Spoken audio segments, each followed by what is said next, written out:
Bismillahirrahmanirrahim. Assalamualaikum warahmatullahi wabarakatuh.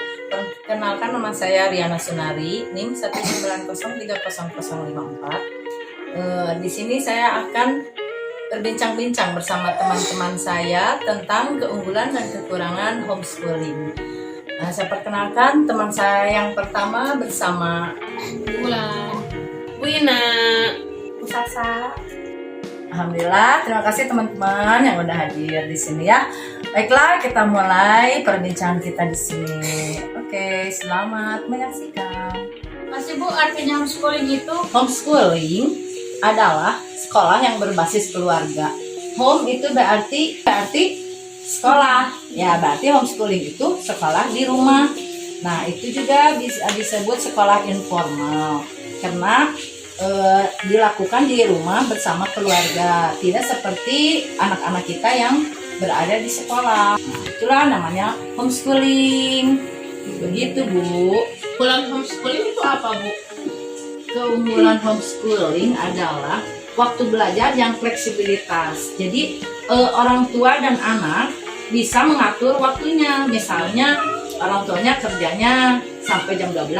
Nah, mereka bisa mengatur waktunya, udah aja belajarnya jam segitu. Tidak seperti kita di sekolah formal, kita harus dari jam 7 sampai jam 12. Tidak gitu. Kalau homeschooling itu tanggung jawab orang tua. Jadi yang membuat materi orang tua, yang membuat jadwal orang tua, dan pelajaran yang akan dipelajari juga itu tergantung orang tuanya sendiri gitu.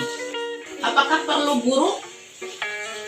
Itu kembali lagi kepada orang tua. Apabila orang tua membutuhkan pengajar, mereka bisa gitu memanggil pengajar, tapi mungkin menggunakan biaya ya, mengeluarkan biaya gitu kalau kita memanggil guru pengajar. Iya.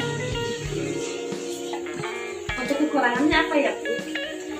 Kekurangannya itu kita tahu sendiri ya. Kalau di sekolah umum anak-anak kita berinteraksi bersama teman-teman sebayanya, mungkinnya seperti itu. Tapi kalau homeschooling berarti dia belajar sendiri di rumah. Jadi kekurangannya itu kurang bersosialisasi bersama teman sebayanya. Kekurangannya itu. Bu, apakah homeschooling itu bisa pindah ke sekolah yang biasa? Bisa pindah ke sekolah biasa, cuman dilakukan pada awal jenjang maupun di pertengahan kegiatan belajar mengajar seperti itu, Bu. Jadi jangan takut ya kalau anak kita mau masuk homeschooling. Apakah homeschooling mendapatkan ijazah?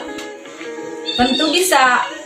Di sekolah manapun sebenarnya kita akan bisa mendapatkan ijazah. Cuman kalau homeschooling itu kan di rumah ya.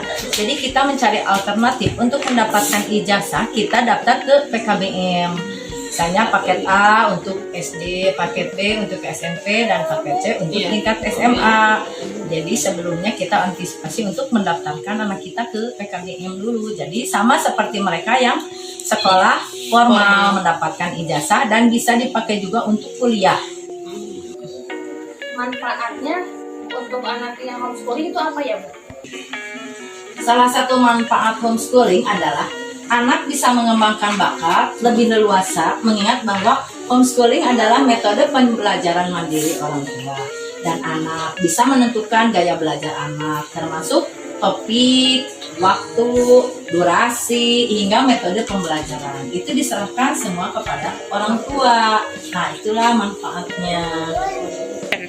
Apakah ijazah dari homeschooling diakui negara atau sama dengan sekolah formal? Tentu saja diakui karena sudah saya bilang tadi, ijazah yang dari PKBM bisa dipakai untuk kuliah gitu. Jadi homeschooling termasuk pendidikan informal yang diakui sama dengan pendidikan formal dan non formal setelah peserta didik lulus ujian sesuai dengan standar nasional pendidikan menurut pasal 27 ayat 2. Alhamdulillah, mungkin percakapan dicukupkan sekian. Mudah-mudahan bermanfaat dan bisa kita amalkan kembali ya untuk orang tua. Terima kasih, Bu, untuk ilmunya. Semoga bermanfaat ya. Wabillahi taufiq wal hidayah. Wassalamualaikum warahmatullahi wabarakatuh.